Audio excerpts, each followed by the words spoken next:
I want to show you today the recipe that my grandma did when I was a kid.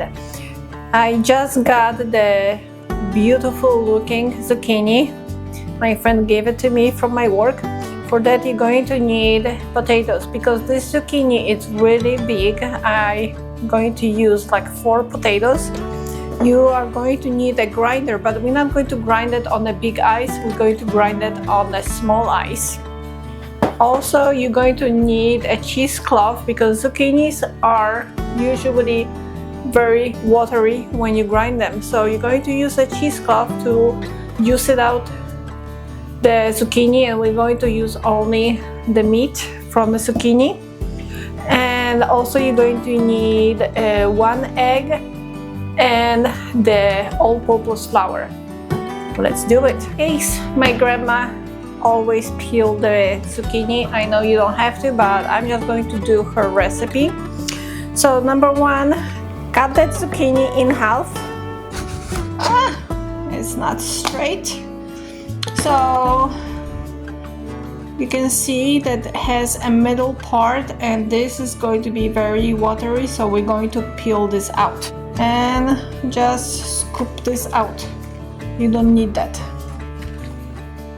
When my grandma did that recipe for me and my cousins and my sister, of course, I love that recipe.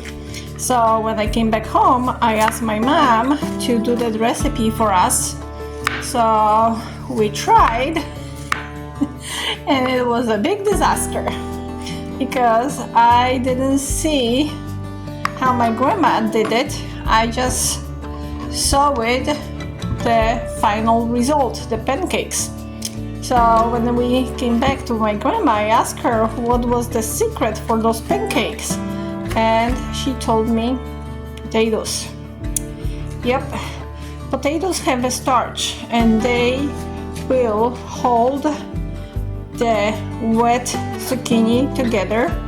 On the time, of course, she didn't pull out the juice. I'm going to pull out the juice from the zucchini, but if you just wanna follow the recipe with just the zucchinis and don't add potatoes, it's going to be very floury.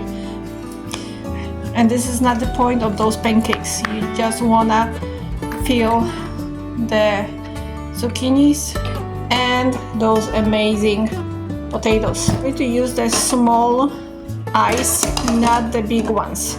Zucchini is going to be grinded on this one, like I already started.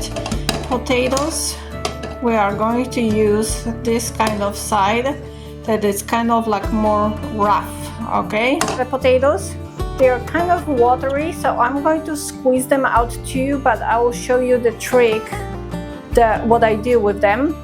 And over here is our zucchini. That zucchini is very watery.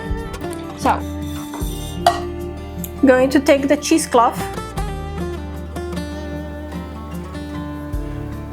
I'm going to put the cheesecloth in here, and I'm going to have the double cheesecloth.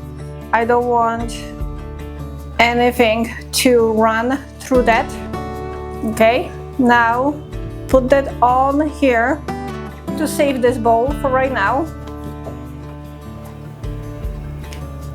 Grab all the corners everywhere, a piece of cheesecloth, so you do not lose any of the zucchini meat.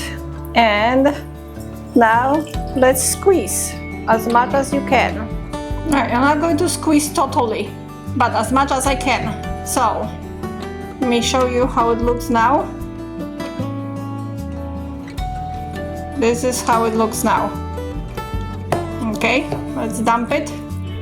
Okay, not needed water. Now, again, we're going to use the same cheesecloth. I do not like to waste.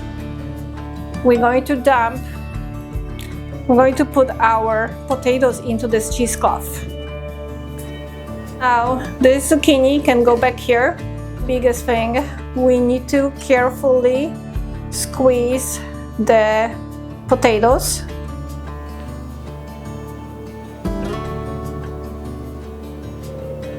If you have a potatoes that they are not so watery, it's even better. starchy potatoes, the better. The potatoes, I'm going to put them back with the zucchini. Here we go. The juice from the potatoes, I don't want you just to dump it. Let it sit for a moment, relax, because on the bottom of this bowl you are going to have a leftover starch, and that starch we're going to add back to our bowl with the potatoes and zucchini. All right, it should be better now. So slowly remove that water. I already can see the starch. Okay. I'm not sure if you guys can see this whitish pink is a starch water, but I want to show you the difference. This is the liquid, and that whitish kind of thing is a starch. Let me see if I can. Alright, so that I am going to put back into here. Nice. Ooh, it's a nice thick starch. Now we're going to add 1 egg. You need a big spoon to mix it, and the same spoon we're going to use to put it on the frying on the pan when we're going to fry them. So it's going to be multiple use. All right, let's mix the egg. I want to see if this is enough of the egg, because that was very small egg. I add flour. I'm going to add salt. How much? Depends on how much you want. The trick to check the amount of salt and pepper if to your liking is to fry the first pancake, like a little one, on the oil, and then try the pancake. This way you will know if it's enough salt and pepper or if you have to add more, because if you start frying them and then you find out, oh wait, they're not good, it's too late, it's a game over. Alright, some pepper. How much? Depends on your liking. My favorite all-purpose flour from Bob's Red Mill. I'm going to link that in the Amazon description. And how much flour?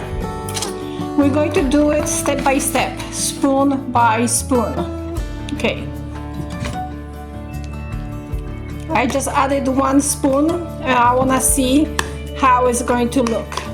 Probably I will need like 2 tablespoons of the flour, like smaller piece. So that was like 1.5 tablespoon of a flour. Turn it on a medium heat to add oil. How much? Pretty much, because unfortunately those pancakes, they do need some oil. Alright, like good 2 tablespoons of oil. Leave that oil on the side. I use the avocado oil. Sure that the pan is hot. So the way I'm checking is by holding my hand really close to the pan. Not the way to burn myself, but to feel if there is a heat already. Test run for the amount of salt I want. So I'm just going to add so much only so I can try. And I'm going to flat that. Make sure you have a plate on the side and some tools to the pancakes. I tried it, it's good, but not enough salt, so I'm just going to add a little bit more salt. I'm going to take that big spoon and I'm going to put it into my plate, and I am going to flat that. On how big you want, this is how big you can make them. It is to make them flat, because if they're going to be more thick than thin, they're going to take longer to fry and they might burn in outside and might not be fried enough inside. So sometimes they can stick together, so just break them. All right, there we go. Let's put them on the side. Alrighty, so simple zucchini that my friend gave it to me. Thank you, Wayne. We have amazing my grandma's zucchini pancake recipe. Oh my god, cannot wait. Late evening snack or early morning breakfast. My grandma used to do this for our breakfast. Comment me if you ever had a Polish pancakes. I want to know if you ever tried the Polish pancakes. If you did and you love them, you will love those pancakes. They are the same texture, the same taste, except that you have also the taste of a zucchini in it. Hopefully, those pancakes in my kitchen will end up in your kitchen in your house, and you and your family will love it as my family do. Thank you for watching. I will see you next week. And if you like the video, subscribe, press the like button and the little jingle bell so you will be notified about my next videos coming your way. Have an amazing day. See you next Sunday. Bye.